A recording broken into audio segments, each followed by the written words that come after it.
KRAS actually has a number, RAS actually has a number of effector pathways. And so it's really the coordinated events of these pathways that leads to tumor growth. And so when we think about some of the processes that RAS coordinates, it's really thinking about metabolism, autophagy, ER stress, cancer stem cell maintenance, and ultimately the survival of tumors. So KRAS is the most frequently mutated oncogene in cancer, and it's really the idea, this is a Mac to PC issue. There's supposed to be arrows here where the GDP version of RAS is really regulated by SOS, the effector exchange proteins, as well as the GAP. And really, the mutations in RAS, the most common of which are the G12 and the G13 mutations, really make RAS insensitive to GAP regulation. And so as a consequence, you really increase the accumulation of active RAS in tumors. And so this is some recent FMI data. We have a collaboration with Foundation Medicine where we are confirming the relative frequencies of both the G12 and G13 mutations. And they're most prevalent in pancreatic cancer, almost nearing 100% now, in colon and lung. And what's interesting about the spectrum of the mutations in KRAS is that depending on the tumor type, you get certain preference for certain codons. And so we think that's related to the tissue as well as the mutagen that's making these DNA damage insults. And so, so when you look at the numbers, it really is staggering. And we still don't have a drug that can target KRAS. And so most of my lab has actually, in the last couple of years, have refocused our efforts from really switching from targeting metabolism or understanding metabolism into really trying to figure out effective methods for targeting KRAS itself. And I'm not going to go into that because we don't have a drug. But there's been a resurgence in the KRAS field. I think, as many of you know, Kevin Chokat showed that at least the G12C mutation in a KRAS can be drugged through covalent modification. So I think that's really exciting, and it really, makes proof of concept that you may be able to get drugs that target the other mutations in KRAS. So what have we learned over the last 30 years of trying to target KRAS? This is not my work. This is, the community's work. But what we've learned is that targeting the effector pathways don't work. KRAS mutants are really resilient, and that's largely because there's bypass mechanisms and compensation. There's been a lot of effort from many consortiums trying to do RNAi screens, trying to find synthetic lethality in KRAS mutants. And I will say that it's largely not worked. Most of these targets have not been validated. They tend to be private within the cell line itself, or at best, they're tissue specific. And there's been many examples in the clinic now where targeting both MEK and PI3K pathways have just not been safe enough. And so there's really toxic issues that people are facing in the clinic. So targeting KRAS is still the best approach. Both GEM and in vivo models and Xenograft as well as in vitro models have proven that this is really the best approach. Unfortunately, many of the ligands don't work for RAS. There's been a number of ligands that have been discovered, but they're in the millimolar affinity range, and so they just don't really work even for in vitro cell line studies. And so, and then the processing enzymes have also not failed because they have other substrates other than RAS, and so they've not been specific and they've been toxic in the clinic. And so, how do we target the elephant in the room? And that's we've already, KRAS is really the one oncogene that still remains to be drugged. And so this is a study. I'm just going to highlight a couple papers that we published last year, and then a paper that just came out this month in Nature NCB, really trying to identify what are the subtypes that, what are the metabolic subtypes that KRAS mutant pancreatic tumors drive, and then I'm going to highlight some of the work from our discovery of a specific LDH inhibitor, which could be used to target KRAS mutant tumors that are dependent on glycolysis. So we know RAS supports metabolic rewiring tumors, and I'm just going to highlight some of the really seminal papers that have been published in the last five years, really showing that KRAS requires, KRAS mutant tumors are glycolytic. They utilize glucose for anabolic metabolism. KRAS tumors are thought to also require glutamine through anaplerosis. There's Cosmo presented his work on macropinocytosis being driven by KRAS mutant tumors. And then this paper here, which came out a couple years ago, really highlighted the important role of LDHA in KRAS mutant tumors. So in this transgenic model, they induced the overexpression of a mutant version of KRAS. And then once the tumors were formed in a really nice intervention study, they fluxed out LDHA. What the authors were allowed to do in that context was they looked at the phenotype when you got rid of LDHA in the mice. And so the mice were fine. So that was reassuring. But they could show regression in both KRAS mutant and EGFR mutant tumors. So with that in mind, the tumor metabolism effort at our company had really thought targeting metabolism would provide an opportunity. And this was really the framework of what we were thinking. There might be opportunities, metabolic dependencies that exist in cancer cells that don't exist in normal cells. And I think in many ways that was probably a little bit naive in some ways, but I'm going to present some of the data we had. So this is just tumor metabolism 101. In normal cells, we, for the most part, in cells that aren't dividing, use glucose for the TCA cycle, and that provides a real energy source for cells, and that was shown by Warburg many years ago and others more recently.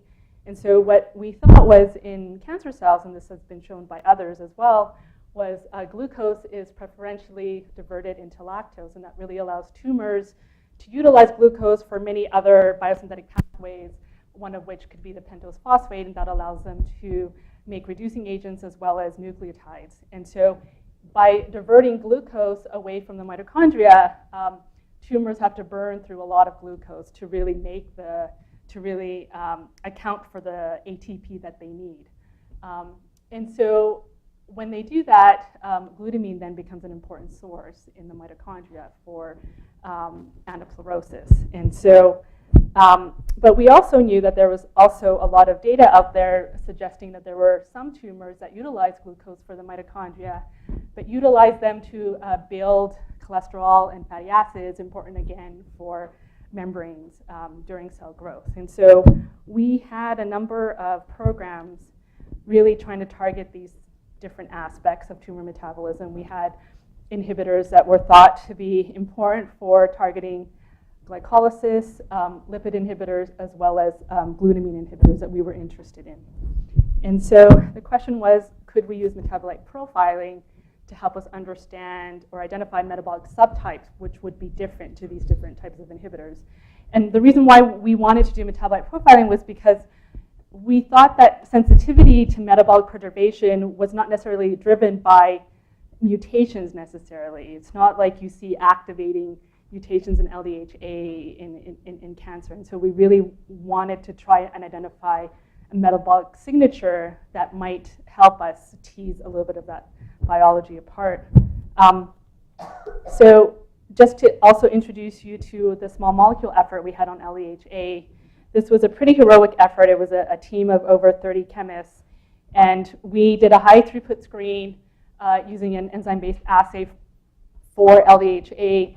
And so we screened over 2 million compounds, and we only identified one compound that worked in this assay. And so you normally find between 5,000 to 10,000 compounds when you screen high throughput libraries. We found one. And through years of working on this compound, our team was able to get this compound to really nanomolar affinity. And so that was a really heroic effort already, and that's a crystal structure that was published. What was nice about this compound, it was really highly selective. Malate dehydrogenase is the closest homolog to LDHA, and this compound does not hit that. It was also very selective in a kinase screen.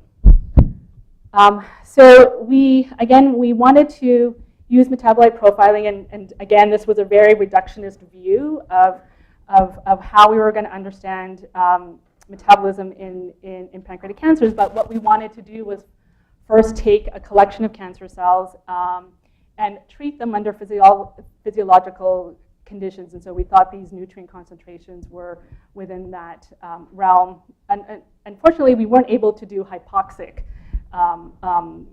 conditions. Everything was under normoxia.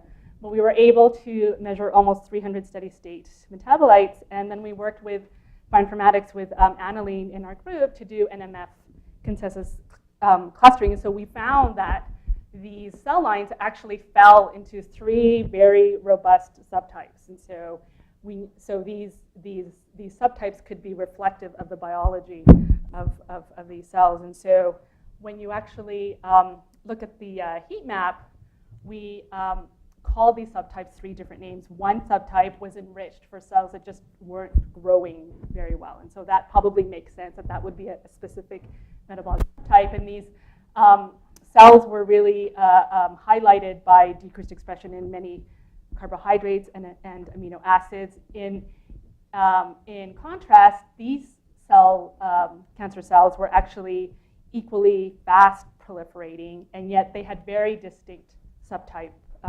profiles. So one of the subtypes we called the glycolytic subtype because it was increased in many of the glycolysis and pentose phosphate metabolites. And then the other cluster we simply called the lipogenic subtype because it was increased for many of the fatty acids.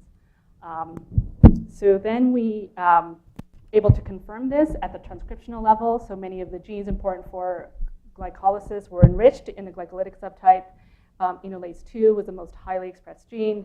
And then many of the genes important for lipid fatty acid synthesis were enriched in expression in the lipogenic phenotype. And so we're able to use actually this predictive subtype signature, which was made up of enolase 2 as a ratio of the average of the lipid genes. And so using this, we think we could potentially expand into non-pancreatic cancer cell types. And so we wanted to confirm that these 2 subtypes were utilizing glucose and glutamine in a different manner. So we basically fed these cells with, in this case, C13 labeled glutamine and asked where it ended up. And you can see that the glycolytic subtype utilizes glutamine into the TCA cycle at a higher level than the lipogenic subtype. And these are just 2 examples of TCA metabolites. We were actually able to see it for many of them.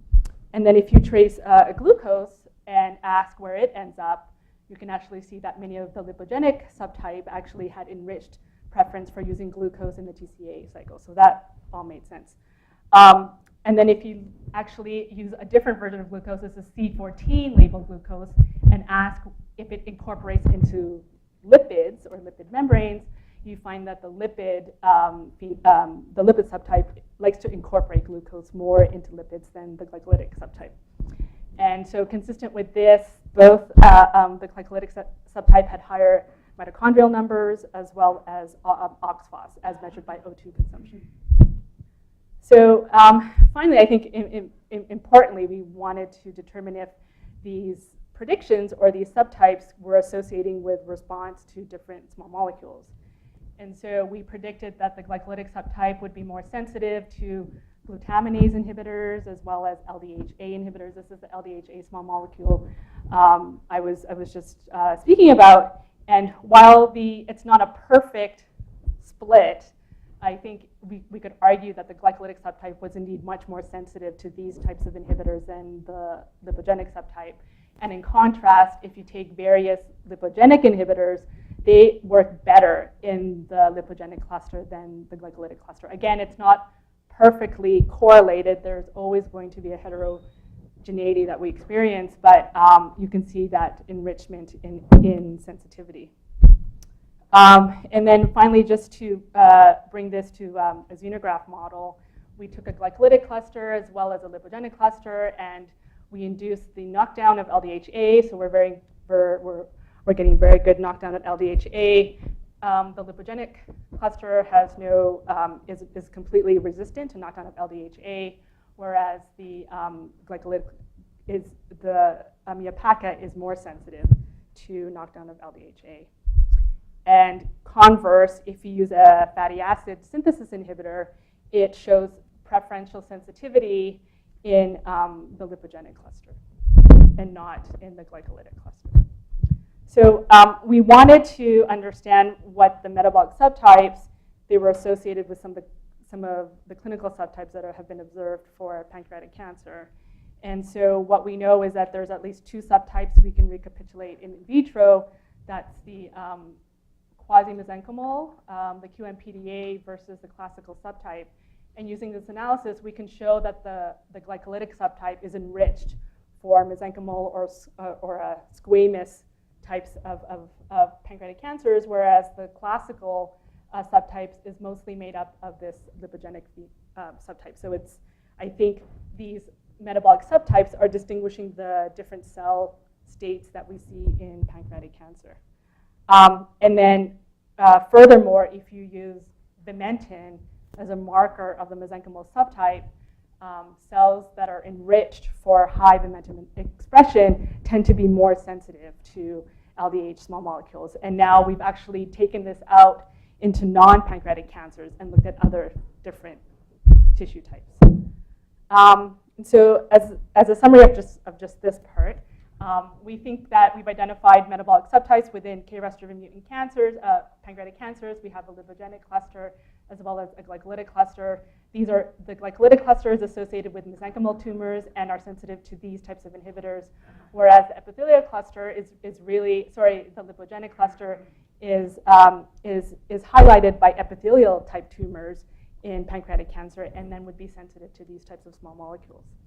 So the LDHA small molecule GNE140, while it was great at working in vitro, it certainly had limitations in vivo. And so this is our DOX-inducible model where upon knockdown of LDHA, we can see robust activation of some of the pharmacodynamic markers that we see that are related to LDH inhibition as well as tumor growth inhibition. But if you treat these animals with GNE small molecule, you actually see, so these are PD markers. At 1 hour, we can see the induction of these PD markers, but by 6 hours, there is no more response. And so unfortunately, this molecule had really low PK, but there's another reason why this molecule did not work. And so this is the Xenograft data. Our small molecule just failed in these studies. The other reason that we were able to show was so this is the bad PK where even if you have at 1 hour, you can see the accumulation of the compound in tumors, but at 6 hours, there's no more compound available. But the other issue, I think, when we think about this program now is LDHA is one of the highest expressed proteins in tumors and requires 95% inhibition for 24/7. And we've actually measured how many molecules there are per cell. It's over 5 million per cell. And so it's a lot, it's a tall order for a small molecule. So as we think about targeting targets, I think you have to think about the engineering problem you have. Like it's not just about the target being highly expressed, but is it too overexpressed that a small molecule isn't, it's really, there's no way. It's gonna fail. So we did want to understand what adaptation to LDHA inhibition would be like. And so because we had compounds that worked in vitro at least, we could understand that adaptation. And so this is a cell line that's very sensitive and it's growing in DMSO. And then this is a cell line again that's very sensitive to LDHA. And we just treated with an IC90 dose of the compound. And what was surprising was within a very short period of time, these cells adapted and grew through drug. And so you can see that resistance, it's over 50-fold. We've modeled resistance before, and it's not that different than resistance to targeted agents, but it's still quite alarming. What we did notice is that the cell switched from being glycolytically addicted to now utilizing the mitochondria. And so you can see oxygen consumption and ECAR levels changing in the resistant cells. And then if you feed the cells glutamine and glucose tracers, you can see that switching from a glycolytic phenotype to a mitochondrial TCA phenotype. And so we looked at some of the markers that might be responsible for this, and we could see elevated levels of AMPK as well as downstream targets of mTOR. And so we made a hypothesis that mTOR regulation was really allowing for this adaptation. So we came up with some combinations and tried to determine if we could prevent the acquired resistance. And in fact, that's what we could do. So if you take small molecules that block AMPK, S6K, or fenformin at concentrations where there's no single agent activity, in the combination, you completely prevent acquired resistance. That was pretty clean. The other thing that we noticed was that even though S6K really acts at this level of mTOR to regulate translation, the effects that we were seeing in cells were so quick, and they mirrored the effects of fenformin. And we could recapitulate these effects with both the small molecule, and the compound. So what we actually think, and we haven't had time to really understand this, is that S6K might actually be regulating components of the TCA cycle. Okay, so I'm going to end off with just summarizing and going over some of the lessons that we've learned through this. I think, again, this is not a surprising result. KRAS mutant tumors are very heterogeneous. We did broad metabolite profiling, and we could uncover several metabolic distinct subtypes within KRAS mutant tumors. These subtypes are associated with either glycolytic or lipogenic sensitivity. We discovered a small molecule that was highly potent and worked very well in vitro. It just fell short because of the PK properties. And so that small molecule is available to the community. Anyone's interested in using it. In vitro. And then adaptation to G&E is really governed by switching switching to an OXPHOS phenotype, and that's regulated, we think, by mTOR. So I'm going to end off just acknowledging many of the collaborators that I've worked with at our company over the years. Thank you.